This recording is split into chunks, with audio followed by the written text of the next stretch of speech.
Attention sports teams.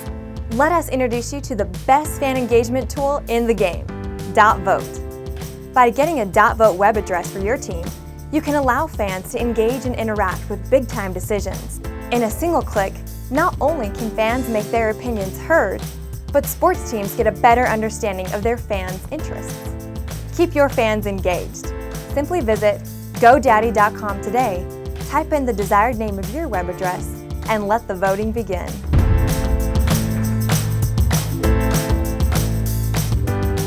College football has changed forever, and you might not have noticed. The one baseball team that is probably doomed to fail no matter what they do this offseason, and a sports documentary project that could be a blockbuster. All of that and more right now in a fresh edition of Gordon Damer on Sports.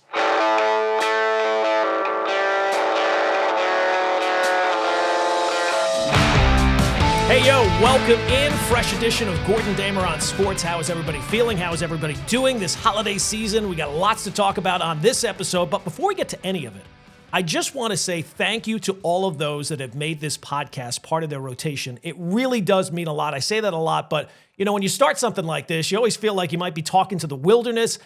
So if you are listening to this podcast, if you're watching it on YouTube, I say thank you.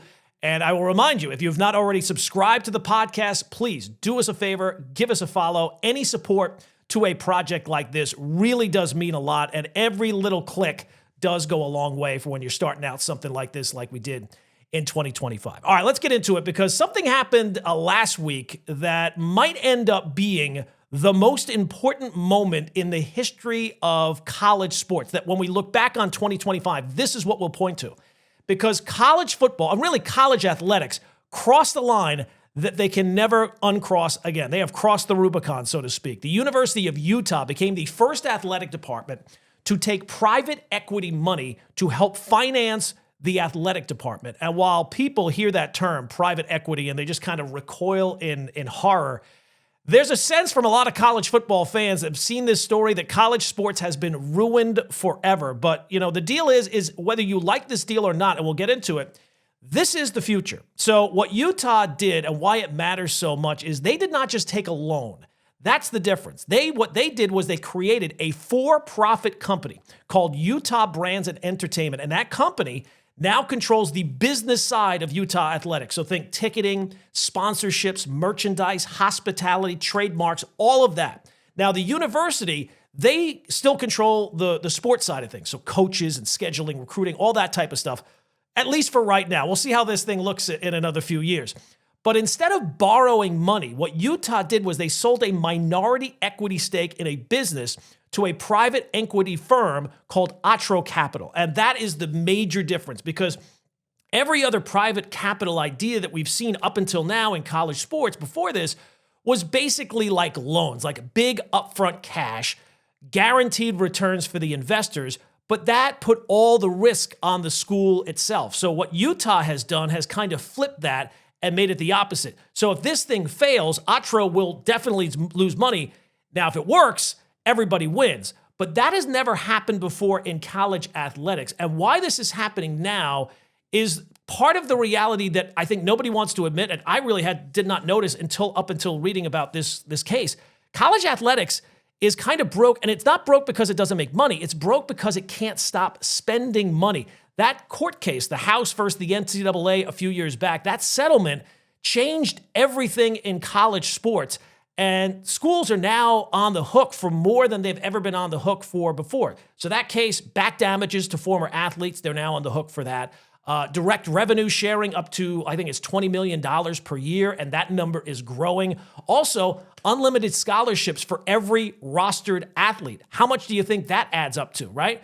So that alone roughly is like $25 million in new expenses for major programs. And the revenues didn't move. They didn't improve in any way, but expenses exploded and they're only growing. So you take a look at real life scenarios. Ohio State made $255 million last year, lost almost $40 million. UCLA, $52 million lost. Alabama lost $28 million. Utah themselves lost $17 million last year while also improving ticket sales and donors and donations. So when people say, why don't schools just tighten their belts? they've already kind of tightened their belts, but the spending has just increased. So that's why private capital stopped being, well, what if this happens?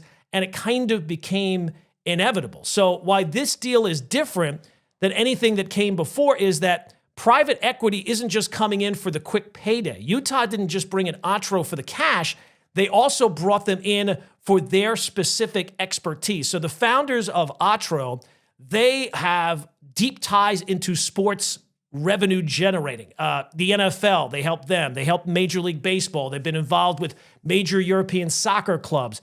The PGA Tour's new for-profit arm, they were involved in that. So they have some real expertise with professional sports leagues, which college football now is.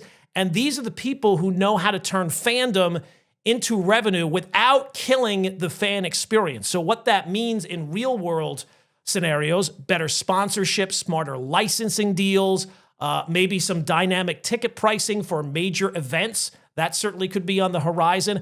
And certainly like premium hospitality for people with money to burn that want that kind of thing with their program. The hope is that this is not going to lead to doubling ticket prices for regular fans. Utah is betting basically that professionalizing the business side can erase the deficit without really impacting the academic side, asking students and taxpayers basically to bail them out. So that's the bet that they are making in this scenario. Now, can it work? We shall see. But this has kind of been an inevitability for a while.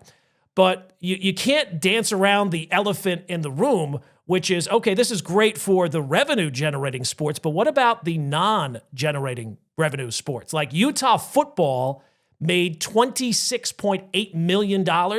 Men's basketball made about $2.5 million. The other 17 sports lost a combined $21 million. You do the math. You don't have to be a mathematician to know that doesn't look good for the other sports. So private equity does not care about the tradition. They care about the bottom line. They care about the revenue. So no one's saying that Olympic sports are going to get cut tomorrow. Utah still controls that department for now. Title IX still matters, but this is a deal that forces a very real conversation for schools that have avoided these conversations for a while. Like, how many sports can we actually afford? And should football subsidize everything forever? Is that just part of the deal? What happens when the business side stops pretending this is about educational or this is about student athletes? And that's a very real conversation that we're going to be talking down the road. How quickly, I'm not sure. Is it in another couple of years? Is it in 10 years? And Utah kind of, whether they like it or not, they're the test case. And this changes college football forever because since NIL, people have seen this as the next wave in college sports, private equity getting involved, and Utah just took that next step. And this is obviously not going to be the last deal. I guess it depends on how successful it is. It might not be the best deal, but now this is the most groundbreaking deal. This is the blueprint. College football has officially entered the era where athletic departments are now businesses, and outside capital is a normal part of doing that business. And nothing is riskier, basically, than just the status quo, even something as radical as it sounds to the outsiders. And the Utah president said it bluntly. He said there's equal risk in not doing anything. And I think that line kind of tells you where college sports is at right now. And this change did not happen overnight. But this week, certainly the future showed up in a major way, and I think that this is just the start of this kind of thing, and how it impacts the fan experience is going to be very fascinating to watch, because there's another part of this that nobody's ready to talk about yet, and this is where it gets bigger, and honestly, it gets a little uncomfortable, right? Like right now, everybody's freaking out about private equity, like this is the final stage. Like, oh, it can't get any worse than private equity because it does not have a very high Q rating. It's not the final stage. It's not the final boss, as the kids would say. Private equity does not have a good reputation, and people will still argue about it, but others see it as smart business, while, there's plenty of people that see it as evil. What happens when the foreign money shows up? What do you think? Because if you think that this stops with like a New York-based investment firm, especially if this makes money, you are kidding yourself. We've already seen this move in global sports, right? I mean, the most obvious one is the Live Golf with Saudi Arabia. but Qatar has gotten involved in European soccer. Abu Dhabi owns, is it Manchester City or Manchester United? I always confuse the two. We've seen outside money impact and reshape Formula One. So like once you normalize outside capital in college athletics, this is not just cracking the door open. This blows the door kind of off the hinges.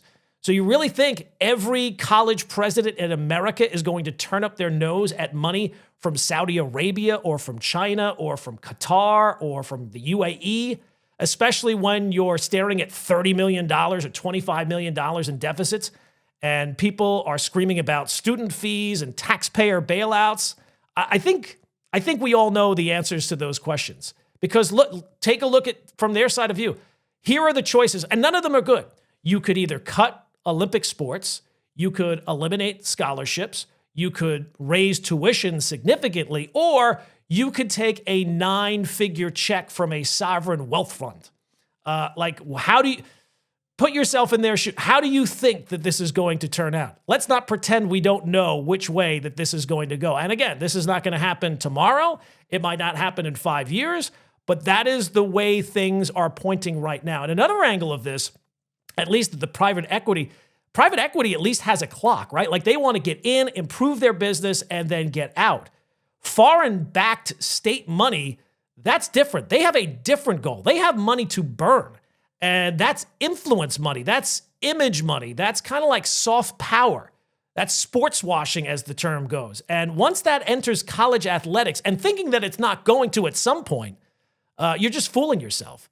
So we're not just talking about, sponsorships or ticket prices or revenue sharing or anything like that.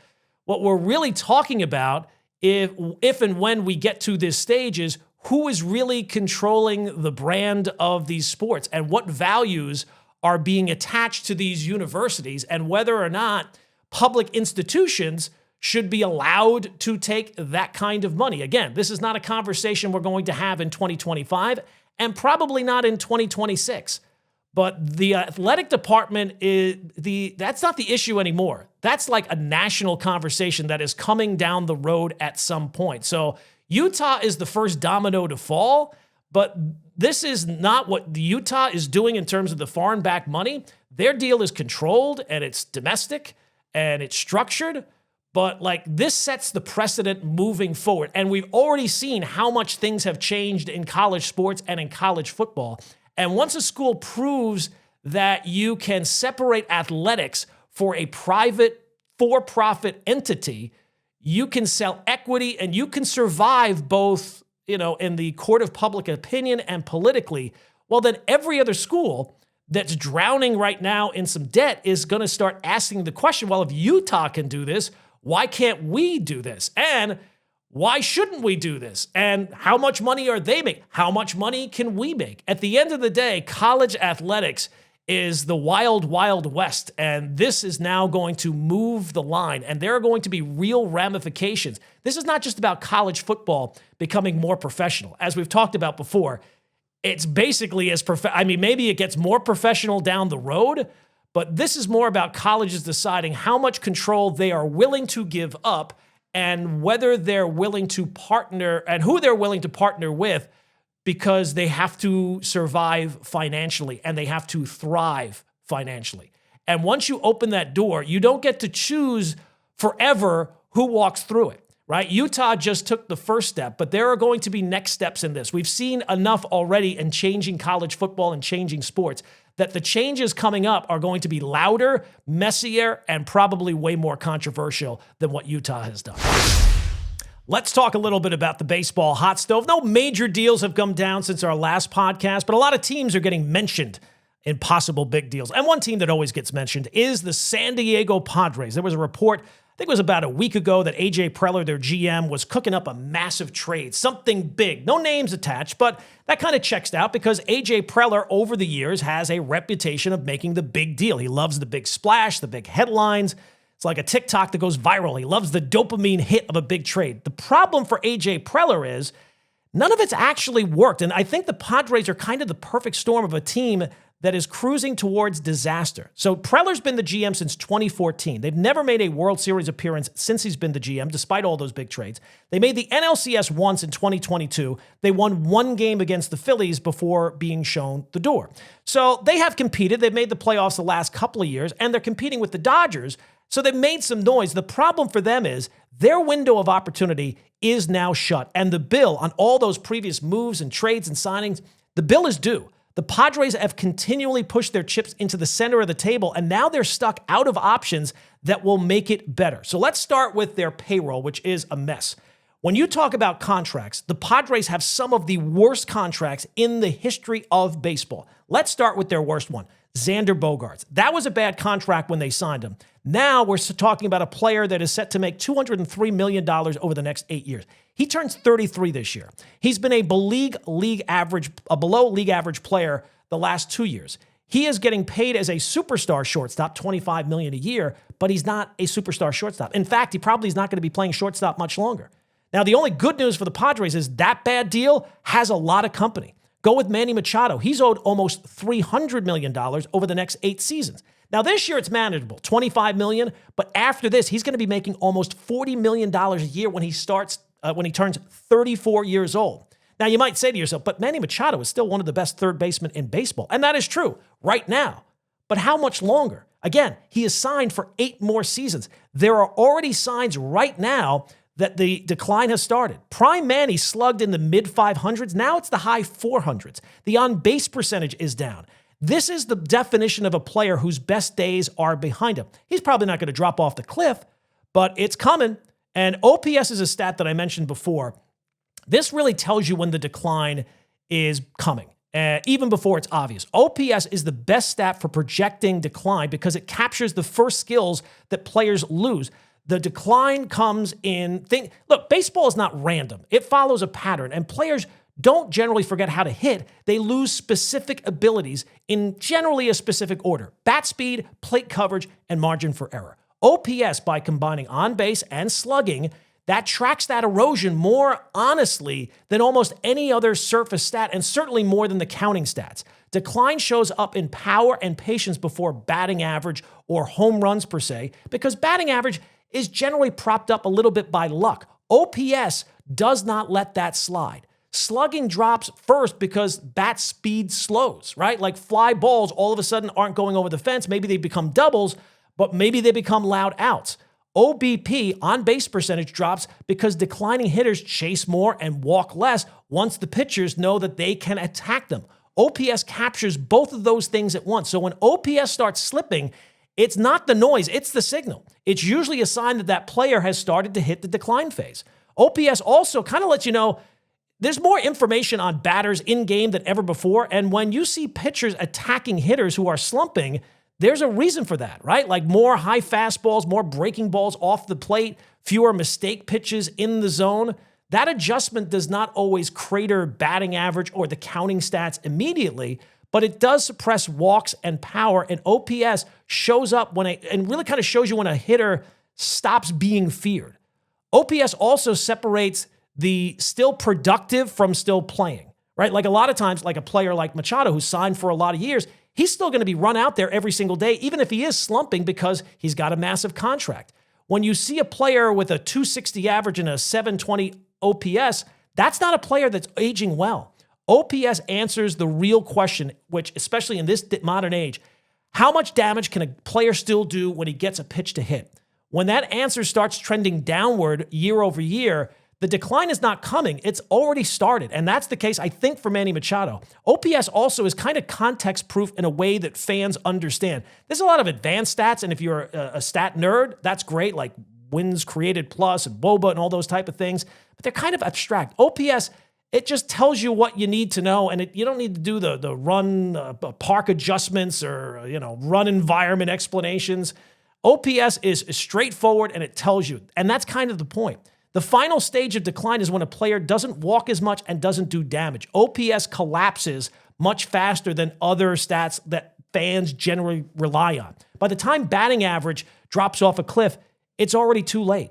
OPS gives you that warning sign earlier than others, and if you're trying to project things looking forward, that's kind of essential. So I'm not saying that OPS is a perfect stat. There's no perfect stat, but it's one of the cleanest ways to evaluate offensive value over time, especially when you're talking about decline. So go and look at Manny's numbers. His numbers are still good. They're still among the best in baseball at his position. But Father Time is undefeated, and I think that decline has already started for him. So he's not alone on the Padres. You got Yu Darvish, $46 million? He's 39 years old, is not going to pitch in 2026 after elbow surgery. He's pitched to an ERA of over 4 the last couple of years, has thrown basically 75 innings. He has not said if he's going to come back in 2027. He could retire, but are you going to walk away from $30 million? I don't know too many players who generally do. Maybe he will. How about Jake Cronenworth? He's making, $60 million over the next 5 years, and has been a league average offensive player the last 3 seasons. And that's a contract for a guy who's much more of a cornerstone than just league average. So all of this matters because the Padres were 6th in payroll this past season. So they're playing at the top, but they're not really a top of the market kind of thing. And they're for sale. Back in November, after the death of the owner, Peter Seidler, the family announced that they are exploring a sale of the franchise. And the reason is pretty simple. Because the team is losing money and carrying significant debt. The Padres, they spend like a big market, but they're not a big market team. Their TV deal is really small. It's reportedly less than 10% of their total revenue, and they rely on attendance. They rely on fans showing up, buying tickets, buying food, buying merchandise, which also kind of creates another problem. If you end up dumping some bad contracts to clean up the books, you risk killing attendance. There's been a lot of reports they're not going to trade Fernando Tatis Jr., In reality, they probably can't afford to, not because he's some huge bargain, but he is a star player who's still performing at a very high level, still young, but that would kill attendance, and attendance is the Padres' entire business model. And even beyond the money, the Padres, as they are built, are flawed, fundamentally flawed, that they will never have success the way they are built because they don't hit home runs. Last season, the Padres finished 28th in baseball in home runs. Only the Cardinals and Pirates were worse. And this is not a one-year blip. This is not a fluke. Over the last 5 years, they finished top 10 only once, and that was in a tie for 10th. They were also kind of tied for 12th. Now, I know Petco Park is not pitcher-friendly. It's certainly not Coors Field, but it's not an excuse anymore. They've moved the fences some. The park has balanced out overall. It's not as extreme as it used to be. And we've talked about this on this podcast over and over. You have to hit home runs to win in October. It is just a simple fact. This idea of run creation without home runs is a fallacy. Last year in the postseason, 47% of all runs scored were hit via home runs. You don't hit home runs, you don't win. You have to go back to the 2015 Royals to find a team that did not finish in the top 10 that won the World Series. And the game since 2015 has changed dramatically, and the Padres have not changed with it. Now, I'm sure A.J. Preller will make his moves this offseason. He certainly has to. He's already lost Dylan Cease. He's already lost Robert Suarez. He's probably going to lose Michael King. But notice something? None of that fixed the lineup, which is the actual problem. Now, again, I'm not saying the Padres are going to be a terrible team or fall off the cliff or win 70 games. They still have talent. They still can compete. And baseball is a wild game, right? I say it all the time. Baseball is weird. Strange things happen. The offseason is designed to sell hope to the fan base, the time of year where every fan base can feel like, you know what? We make this move, or we make that move, we're going to be right there. The problem is that the Padres fans should pump the brakes. They are sitting in a situation which is almost a perfect storm of disaster. This is not a team that is on the rise. They are a team boxed in by bad contracts, declining stars, a bad revenue model, and a front office that mistakes making noise and making headlines with making progress. The Padres are not a team that I am investing in long term because they've invested too much in the past and are screwed for the future. Remember college? Well, now, college is over, and here comes your student loan debt. Is your private student loan debt keeping you up at night? You really need to talk to YRefi. YRefi refinances distressed or defaulted private student loans that others won't touch. They can save you thousands of dollars and get you a custom payment that you can afford. And they don't care what your credit score is. Don't let private student loan debt ruin your life. Call Y-Refi today. Okay, one final thing for this podcast episode. You know how much I love a good documentary, and there was a story this week about one that is coming down the pipeline. Starz Network is developing a television project about the Ippy Mizuhara gambling scandal, the one that involved Shohei Ohtani. Mizuhara was his interpreter, and to me, that is intriguing because for a story that was that massive, I don't know, to me, it never felt like it got nearly the attention that it deserved. It was here today, and it was gone today. And think about what that story, remove yourself for a second. That could be the biggest gambling scandal that baseball has had since Pete Rose. And look, they've had a few here over the last month or years. And at the center of the sport is Shohei Ohtani, the global marketing dream that baseball is all about. And yet somehow this story came and went very, very quickly. And I don't know, I just have to ask why. Baseball basically told you what happened, offered you a nice, neat explanation, and I guess most people were willing to accept it and move on, and people, it seems like, move on things very quickly. So this documentary, or scripted series, however it's presented, at least has the potential to kind of poke at some parts of that story that never really seemed like they added up. And the first one that I always go back to, and it's still out there online, the first crack in the foundation, when the story initially broke, Ohtani's first explanation was not, I have no idea, or this was going on without my knowledge, I was completely in the dark. No, his first explanation was he was bailing out his friend and his interpreter. Now, that has never been recounted as far as I know, or recanted. And that matters because that framing implies some, if not knowledge, certainly awareness. It tells you that there was some level of understanding, at least initially, before the narrative completely shifted 180 into I knew nothing, I saw nothing, I heard nothing. Now, am I saying that Ohtani orchestrated this or he's at the center of it? No. Am I saying that the FBI went easy on him? No. But it does feel like if this were involving someone not named Shohei Ohtani, someone with his global footprint, it feels like every rock would have been overturned and it would not have been wrapped up this quickly and neatly. And where the story, to me, does not still pass the smell test, and I don't think it does for a lot of people. You're telling me an interpreter, even one as close as this guy was, they went back to where they were 18 years old. He had access to millions and millions of dollars, repeatedly could impersonate Ohtani with banks and reroute security protocols, all on his phone and his email, and nobody noticed this guy had a massive gambling problem, and there was zero oversight? Again, does that pass the smell test to you? There were no financial advisors, no internal controls, no checks and balances or red flag, nothing? This guy was like Kaiser Soze. It's unbelievable. And look, I'm not wealthy, but I don't think that this is how wealth works in professional sports. You have a team of people around you. Now, that does not mean that Ohtani's guilty of anything, but it does mean that the version of events that we were given feels kind of convenient. Oh, it was just this one guy. And to me, that's kind of where this documentary could come in. Now, again, I say this about documentaries, they're never neutral, right? Like, they're not court documents, they're not transcripts, they're not sworn testimony, they're stories. And stories are shaped by creators and producers and networks, and they have agendas, and everybody has an angle in these type of things. Certainly Major League Baseball had an angle when telling this story and what happened, and show Starz or Lionsgate or whoever it is that's producing this certainly is going to have an agenda here. And I'm sure for baseball, if they are involved, they would love this just to be a rehash of the story that you already know. No new material at all. This was one guy, gambling addict, betrayal, and nobody looking twice at the story, because I don't think anything good comes out of Major League Baseball by anybody looking at this a second time. But the reason that this project is interesting to me is because, not that we need to relitigate the interpreter's part of this. He's already been found guilty. He's already in federal prison. I think he's there for 5 years. The reason this matters is because it would, I think, be willing to ask some uncomfortable questions that I think everybody has, but were never really explored. And the league seemed like they were so content on making this story disappear as quickly as possible. And obvious questions, like how realistic is it that someone had this ignorance at a financial scale? Or how did the safeguards, if there were safeguards, how did they fail so spectacularly? And why did the initial messaging change from, oh, I was helping out a friend, to, oh, I knew nothing about this?